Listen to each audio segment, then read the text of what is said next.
Chapter 13 of Frankenstein, or the Modern Prometheus, by Mary Wollstonecraft Shelley.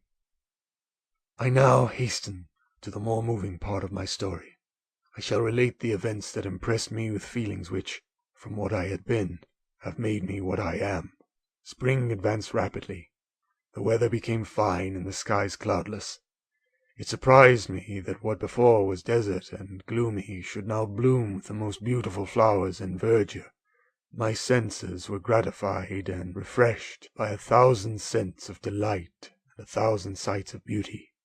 It was on one of these days, when my cottagers periodically rested from labor, the old man played on his guitar, and the children listened to him, that I observed the countenance of Felix was melancholy beyond expression.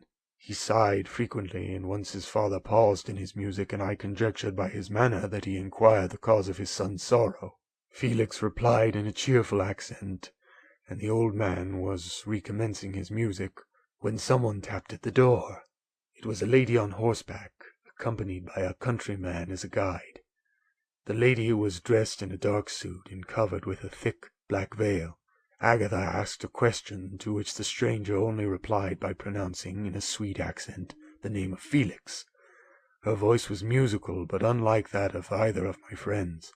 On hearing this word, Felix came up hastily to the lady, who, when she saw him, threw up her veil, and I beheld a countenance of angelic beauty and expression.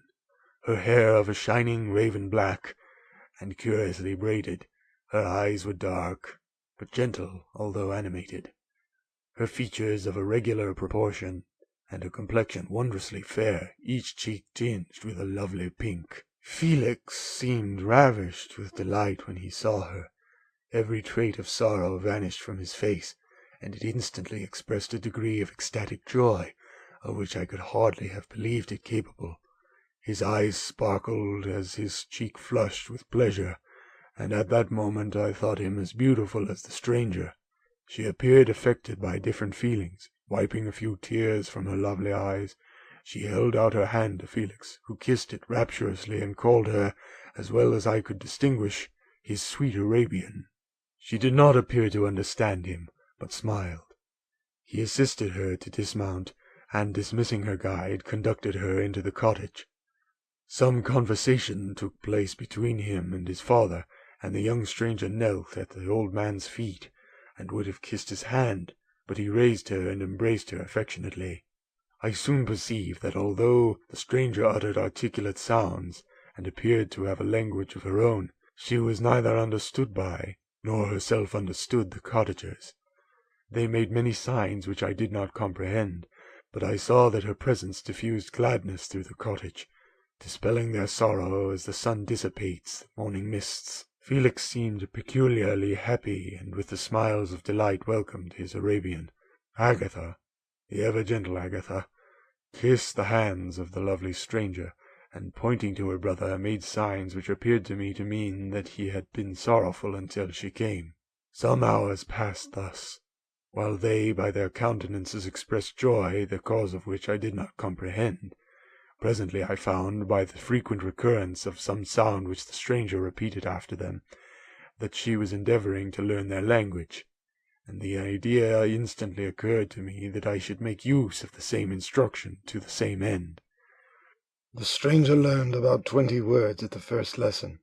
Most of them, indeed, were those which I had before understood, but I profited by the others. As night came on, Agatha and the Arabian retired early. When they separated, Felix kissed the hand of the stranger and said, "Good night, sweet Safie." He sat up much longer, conversing with his father, and by the frequent repetition of her name I conjectured that their lovely guest was the subject of their conversation. I ardently desired to understand them, and bent every faculty towards that purpose, but found it utterly impossible. The next morning Felix went out to his work, and after the usual occupations of Agatha were finished, the Arabian sat at the feet of the old man, and, taking his guitar, played some airs so entrancingly beautiful that they at once drew tears of sorrow and delight from my eyes. She sang, and her voice flowed in a rich cadence, swelling or dying away like a nightingale of the woods. When she had finished, she gave the guitar to Agatha, who had first declined it. She played a simple air, and her voice accompanied it in sweet accents, but unlike the wondrous strain of the stranger. The old man appeared enraptured, and said some words, which Agatha endeavoured to explain to Safie, and by which he appeared to wish to express that she bestowed on him the greatest delight by her music. The days now passed as peaceably as before, with the sole alteration that joy had taken place of sadness in the countenances of my friends.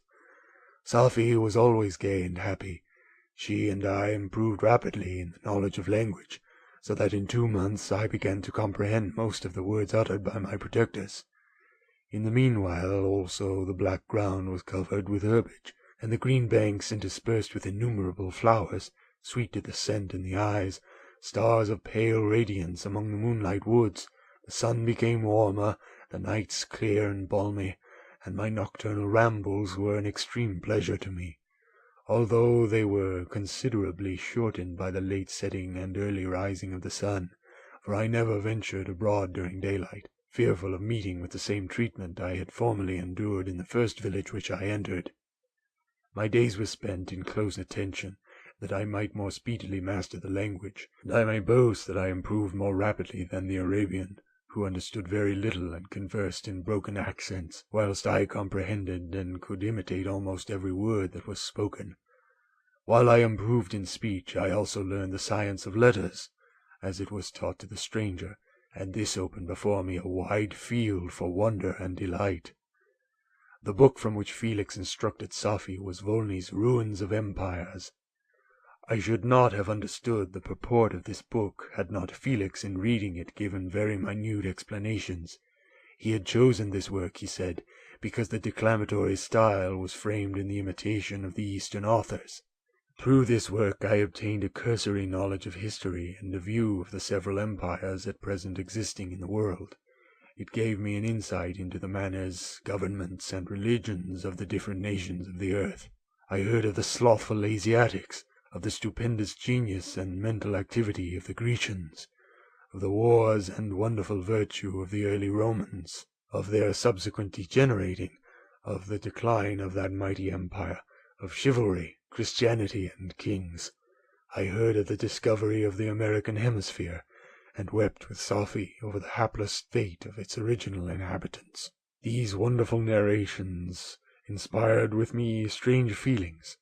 Was it man, indeed, at once so powerful, so virtuous and magnificent, yet so vicious and base?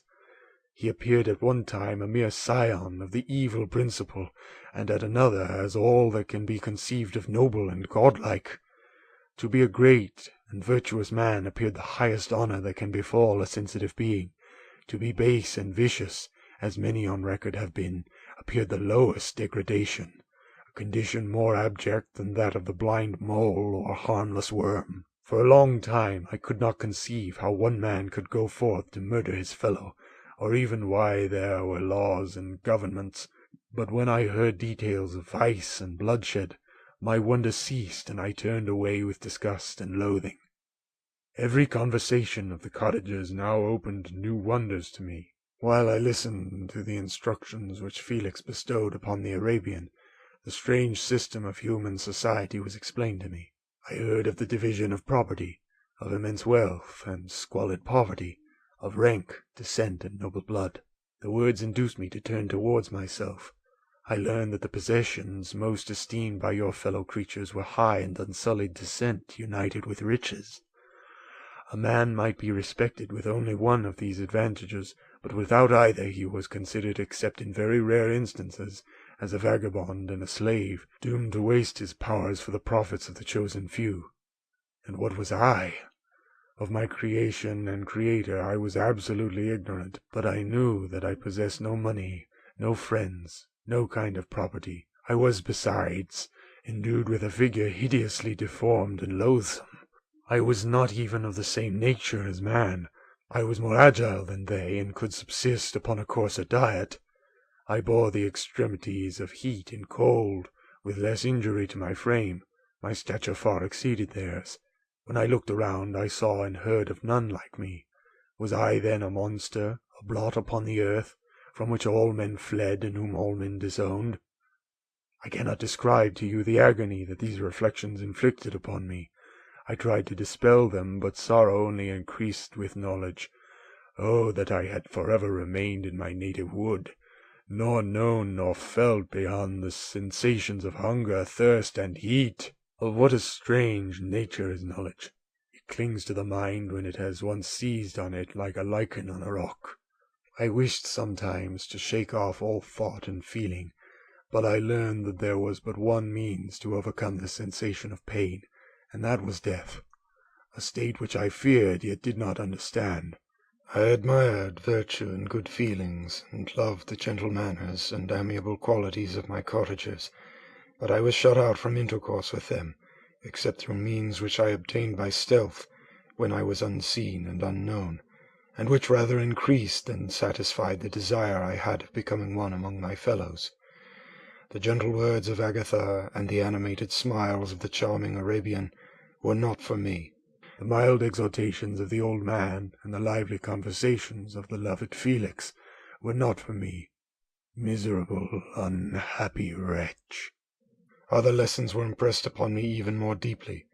I heard of the difference of sexes, and the birth and growth of children, how the father doted on the smiles of the infant and the lively sallies of the older child, how all the life and cares of the mother were wrapped up in the precious charge, how the mind of youth expanded and gained knowledge of brother, sister, and all the various relationships which bind one human being to another in mutual bonds. But where were my friends and relations? No father had watched my infant days, no mother had blessed me with smiles and caresses, or if they had, all my past life was now a blot, a blind vacancy in which I distinguished nothing. From my earliest remembrance, I had been as I then was in height and proportion. I had never yet seen a being resembling me, or who claimed any intercourse with me. What was I? Question again occurred, to be answered only with groans. I will soon explain to what these feelings tended, but allow me now to return to the cottagers, whose story excited in me such various feelings of indignation, delight, and wonder, but which all terminated in additional love and reverence for my protectors, for so I loved, in an innocent, half-painful self-deceit, to call them. End of Chapter 13. Chapter 14 of Frankenstein, or the Modern Prometheus, by Mary Wollstonecraft Shelley. Some time elapsed before I learned the history of my friends. It was one which could not fail to impress itself deeply on my mind, unfolding as it did a number of circumstances, each interesting and wonderful to one so utterly inexperienced as I was. The name of the old man was de Lacy. He was descended from a good family in France, where he had lived for many years in affluence, respected by his superiors and beloved by his equals. His son was bred in the service of his country, and Agatha had ranked with ladies of the highest distinction. A few months before my arrival they had lived in a large and luxurious city called Paris, surrounded by friends and possessed of every enjoyment which virtue, refinement of intellect, or taste, accompanied by a moderate fortune, could afford. The father of Safie had been the cause of their ruin. He was a Turkish merchant and had inhabited Paris for many years, when, for some reason which I could not learn, he became obnoxious to the government. He was seized and cast into prison the very day that Safie arrived from Constantinople to join him. He was tried and condemned to death. The injustice of his sentence was very flagrant. All Paris was indignant, and it was judged that his religion and wealth, rather than the crime alleged against him, had been the cause of his condemnation. Felix had accidentally been present at the trial. His horror and indignation were uncontrollable when he heard the decision of the court. He made at that moment a solemn vow to deliver him, and then looked around for the means. After many fruitless attempts to gain admittance to the prison, he found a strongly grated window in an unguarded part of the building, which lighted the dungeon of the unfortunate Mohammedan, who, loaded in chains, waited in despair the execution of the barbarous sentence. Felix visited the grate at night, and made known to the prisoner his intentions in his favor. The Turk amazed and delighted, endeavored to kindle the zeal of his deliverer by promises of reward and wealth. Felix rejected his offers with contempt, yet when he saw the lovely Safie, who was allowed to visit her father, and who by her gestures expressed her lively gratitude, the youth could not help owning to his mind that the captive possessed a treasure which would fully reward his toil and hazard. The Turk quickly perceived the impression that his daughter had made on the heart of Felix, and endeavored to secure him more entirely in his interests by the promise of her hand in marriage so soon as he should be conveyed to a place of safety. Felix was too delicate to accept this offer, yet he looked forward to the probability of the event as the consummation of his happiness. During the ensuing days, while the preparations were going forward for the escape of the merchant, the zeal of Felix was warmed by several letters that he received from this lovely girl, who found means to express her thoughts in the language of her lover by the aid of an old man, a servant of her father who understood French. She thanked him in the most ardent terms for his intended service towards her parent, and at the same time she gently deplored her own fate. I have copies of these letters, for I found means during my residence in the hovel to procure the implements of writing, and the letters were often in the hands of Felix or Agatha. Before I depart I will give them to you. They will prove the truth of my tale. But at present, as the sun is already far declined, I shall only have time to repeat the substance of them to you. Safie related that her mother was a Christian Arab, seized and made a slave by the Turks. Recommended by her beauty, she had won the heart of the father of Safie, who married her. The young girl spoke in high and enthusiastic terms of her mother, who, born in freedom, spurned the bondage to which she was now reduced. She instructed her daughter in the tenets of her religion, and taught her to aspire to higher powers of intellect and an independence of spirit forbidden to the female followers of Mohammed. This lady died, but her lessons were indelibly impressed on the mind of Safie, who sickened at the prospect of again returning to Asia and being immured within the walls of the harem, allowed only to occupy herself with infantile amusements, ill-suited to the temper of her soul, now accustomed to grand ideas and a noble emulation for virtue. The prospect of marrying a Christian and remaining in a country where women were allowed to take a rank in society was enchanting to her.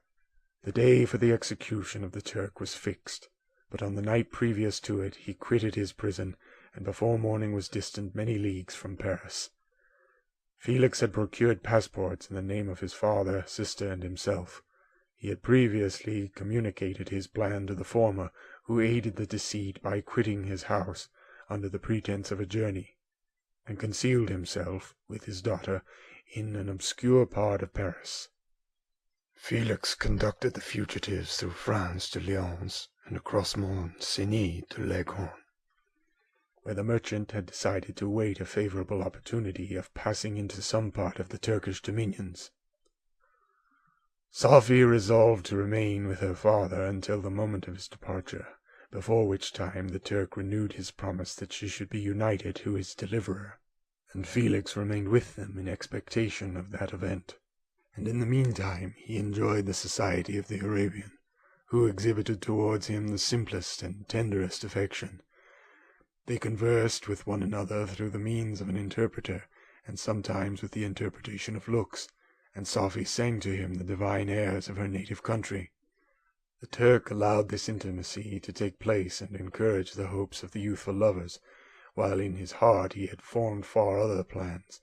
He loathed the idea that his daughter should be united to a Christian, but he feared the resentment of Felix if he should appear lukewarm, for he knew that he was still in the power of his deliverer, if he should choose to betray him to the Italian state which they inhabited. He revolved 1,000 plans by which he should be enabled to prolong the deceit until it might be no longer necessary, and secretly to take his daughter with him when he departed. His plans were facilitated by the news which arrived from Paris. The government of France were greatly enraged at the escape of their victim, and spared no pains to detect and punish his deliverer. The plot of Felix was quickly discovered, and De Lacy and Agatha were thrown into prison. The news reached Felix, and roused him from his dream of pleasure. His blind and aged father and his gentle sister lay in a noisome dungeon, while he enjoyed the free air and the society of her whom he loved. This idea was torture to him. He quickly arranged with the Turk that if the latter should find a favorable opportunity for escape before Felix could return to Italy, Safie should remain as a boarder at a convent at Leghorn.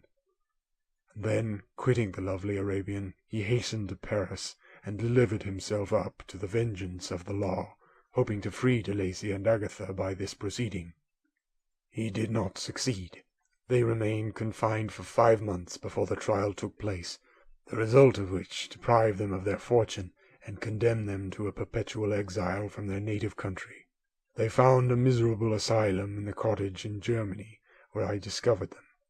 Felix soon learned that the treacherous Turk, for whom he and his family endured such unheard-of oppression, on discovering that his deliverer was thus reduced to poverty and ruin, became a traitor to good feeling and honour, and had quitted Italy with his daughter, insultingly sending Felix a pittance of money to aid him, as he said, in some plan of future maintenance.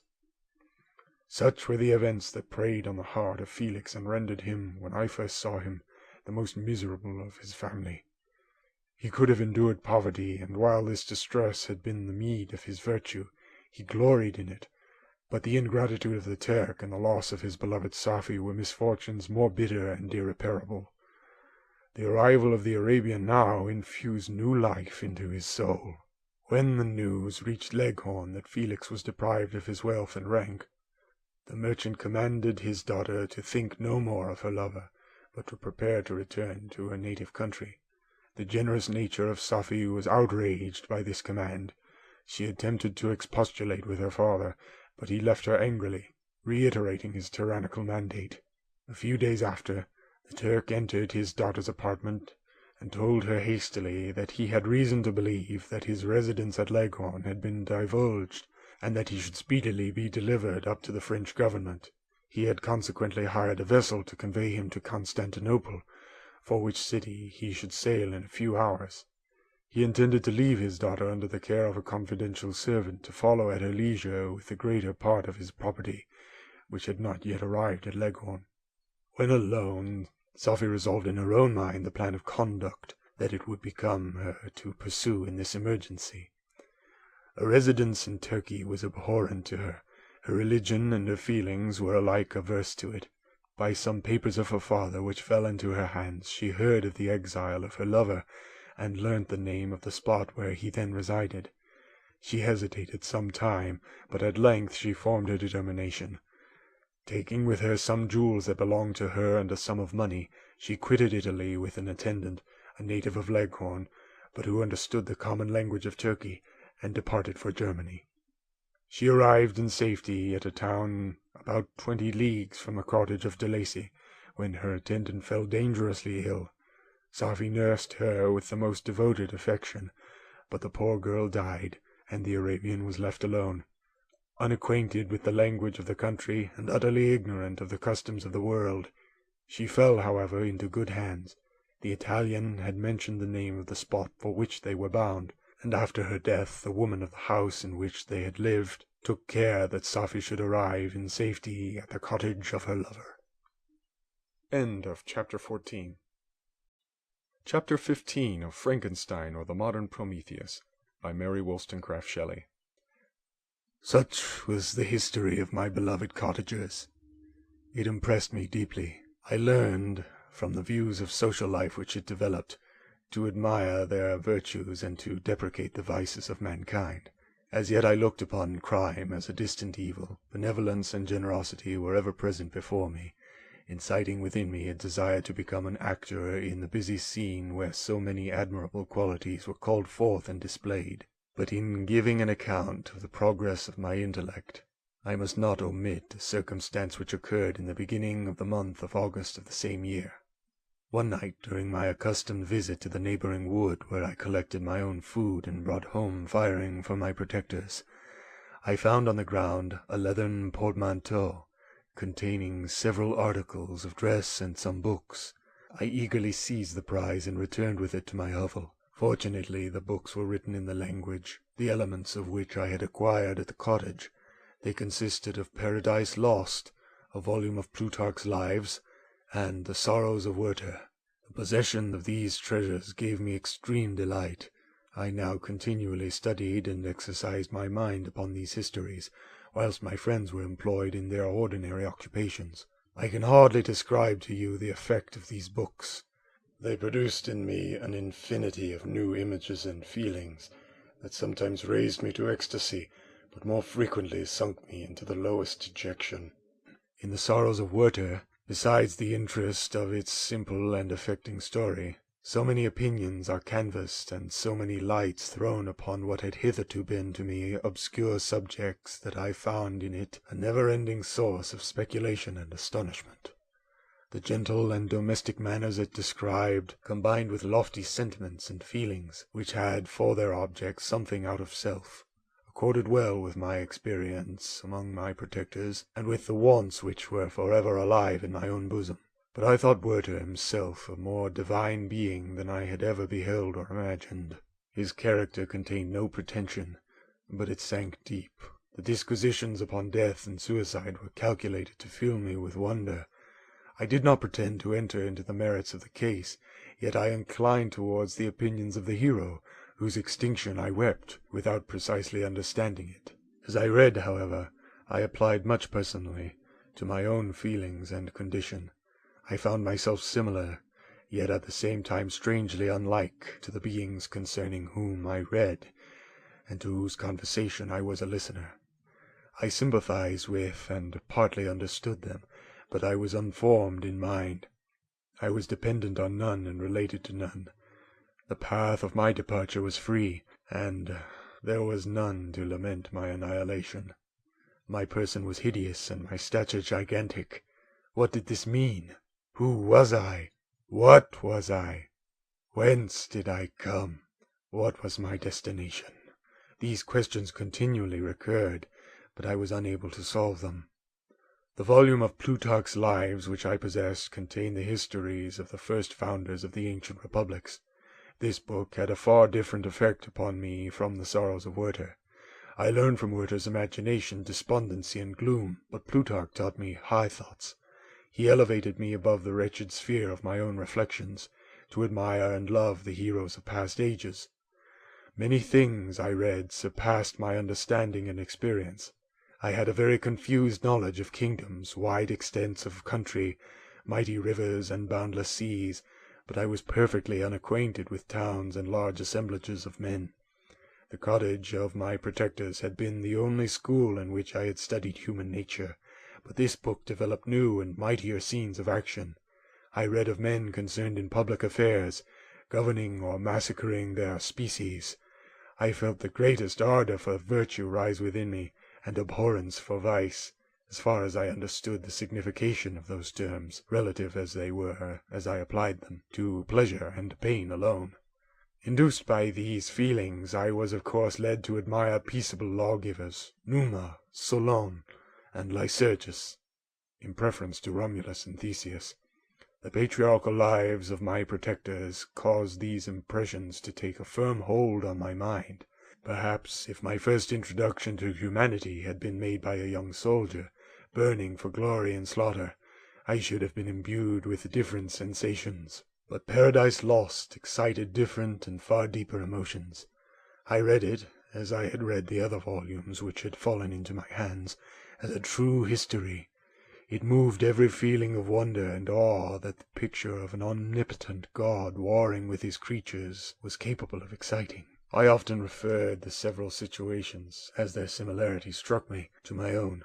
Like Adam, I was apparently united by no link to any other being in existence, but his state was far different from mine in every other respect. He had come forth from the hands of God, a perfect creature, happy and prosperous, guarded by the especial care of his Creator.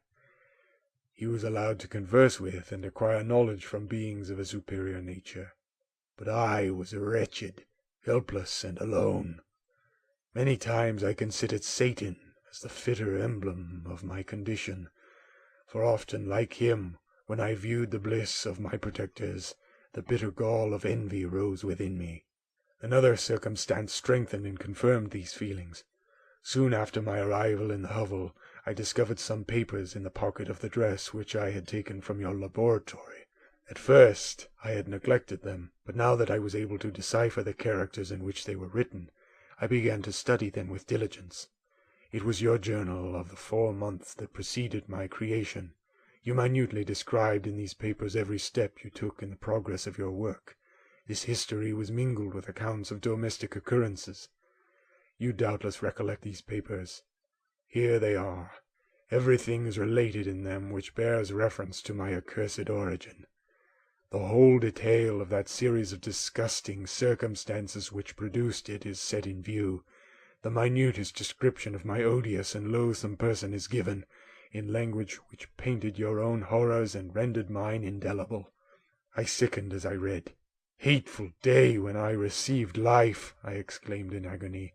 "Accursed Creator! Why did you form a monster so hideous that even you turned from me in disgust?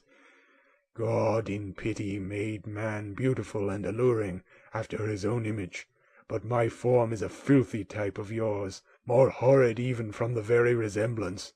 Satan had his companions, fellow devils, to admire and encourage him, but I am solitary and abhorred."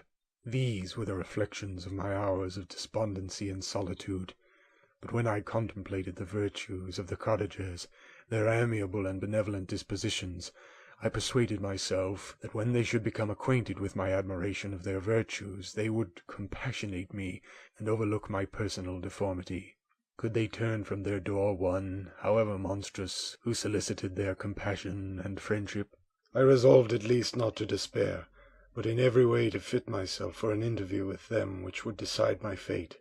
I postponed this attempt for some months longer, for the importance attached to its success inspired me with a dread lest I should fail. Besides, I found that my understanding improved so much with every day's experience that I was unwilling to commence this undertaking until a few more months should have added to my sagacity. Several changes in the meantime took place in the cottage.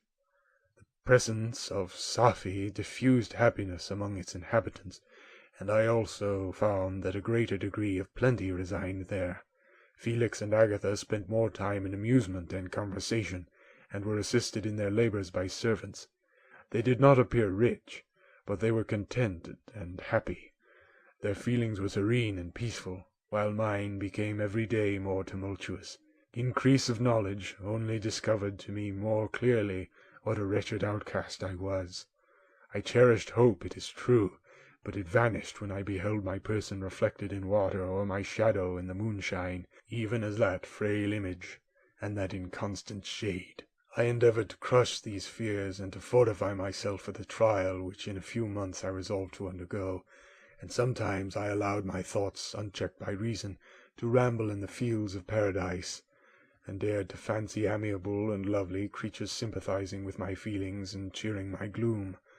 Their angelic countenances breathed smiles of consolation. But it was all a dream. No Eve soothed my sorrows nor shared my thoughts. I was alone. I remembered Adam's supplication to his Creator, but where was mine? He had abandoned me, and in the bitterness of my heart I cursed him. Autumn thus passed. I saw with surprise and grief the leaves decay and fall, and nature again assumed the barren and bleak appearance it had worn when I first beheld the woods and lovely moon. Yet I did not heed the bleakness of the weather. I was better fitted by my conformation for the endurance of cold than heat. But my chief delights were the sight of the flowers, the birds, and all the gay apparel of summer. When those deserted me, I turned with more attention towards the cottagers. Their happiness was not decreased by the absence of summer. They loved and sympathized with one another, and their joys, depending on each other, were not interrupted by the casualties that took place around them. The more I saw them, the greater became my desire to claim their protection and kindness. My heart yearned to be known and loved by these amiable creatures. To see their sweet looks directed towards me with affection was the utmost limit of my ambition. I dared not think that they would turn them from me with disdain and horror. The poor that stopped at the door were never driven away. I asked, it is true, for greater treasures than a little food or rest. I required kindness and sympathy, but I did not believe myself utterly unworthy of it. The winter advanced, and an entire revolution of the seasons had taken place since I awoke into life. My attention at this time was solely directed towards my plan of introducing myself into the cottage of my protectors. I revolved many projects, but that on which I finally fixed was to enter the dwelling when the blind old man should be alone. I had sagacity enough to discover that the unnatural hideousness of my person was the chief object of horror with those who had formerly beheld me.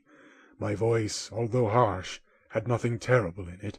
I thought, therefore, that if in the absence of his children I could gain the good will and mediation of the old de Lacy, I might by his means be tolerated by my younger protectors. One day, when the sun shone on the red leaves that strewed the ground and diffused cheerfulness, although it denied warmth, Safie, Agatha, and Felix departed on a long country walk, and the old man, at his own desire, was left alone in the cottage. When his children had departed, he took up his guitar and played several mournful but sweet airs, more sweet and mournful than I had ever heard him play before.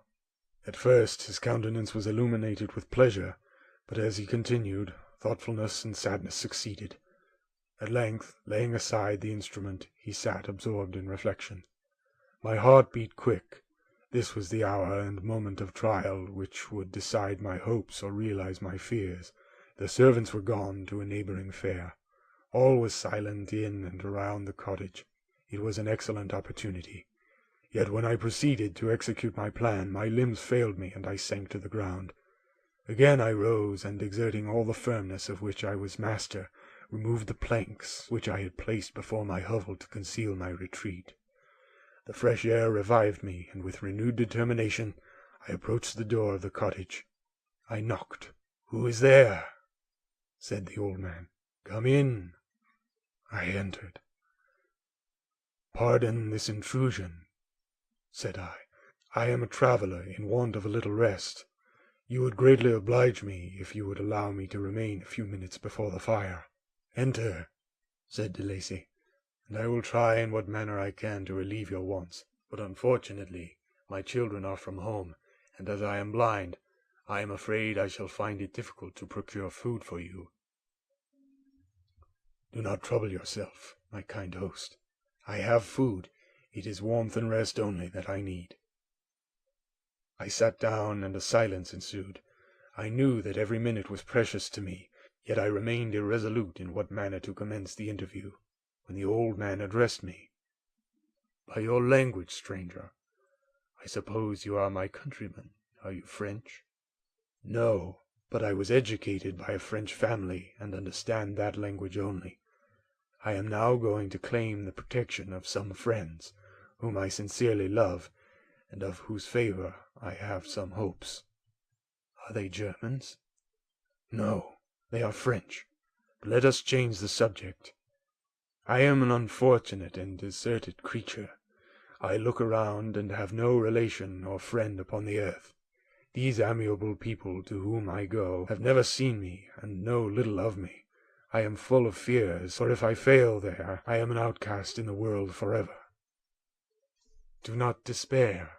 To be friendless is indeed to be unfortunate, but the hearts of men, when unprejudiced by any obvious self-interest, are full of brotherly love and charity. Rely therefore on your hopes, and if these friends are good and amiable, do not despair."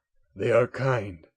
They are the most excellent creatures in the world, but unfortunately they are prejudiced against me.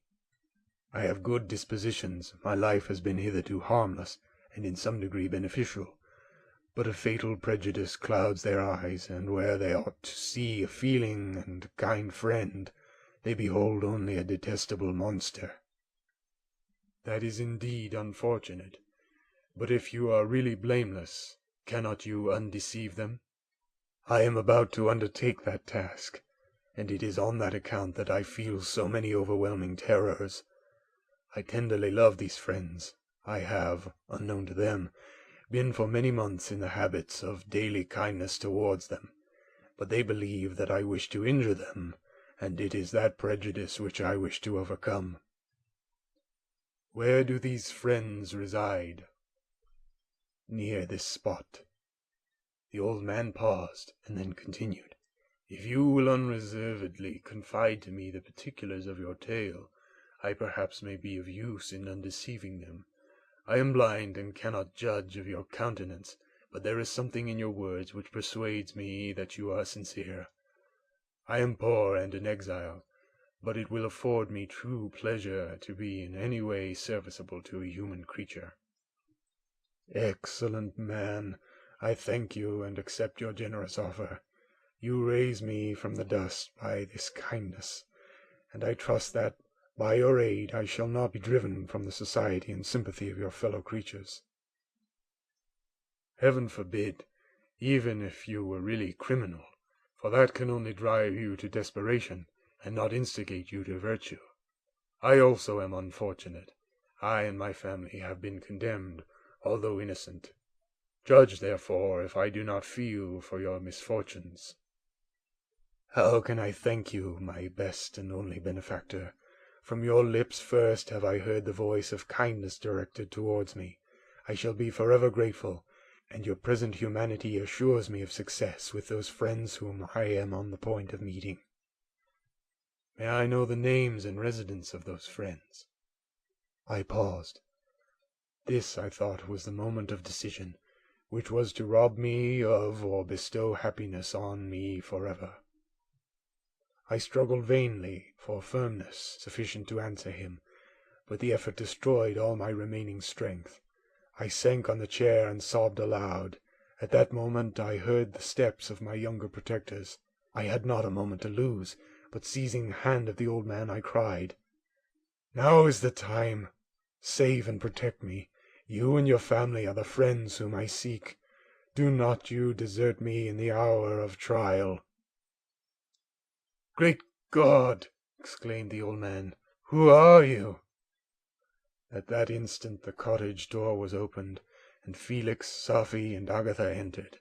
Who can describe their horror and consternation on beholding me? Agatha fainted, and Safie, unable to attend her friend, rushed out of the cottage. Felix darted forward, and with supernatural force tore me from his father, to whose knees I clung, in a transport of fury. He dashed me to the ground and struck me violently with a stick. I could have torn him limb from limb as the lion rends the antelope, but my heart sank with me as with bitter sickness, and I refrained. I saw him on the point of repeating his blow when, overcome by pain and anguish, I quitted the cottage and in the general tumult escaped unperceived to my hovel. End of chapter 15.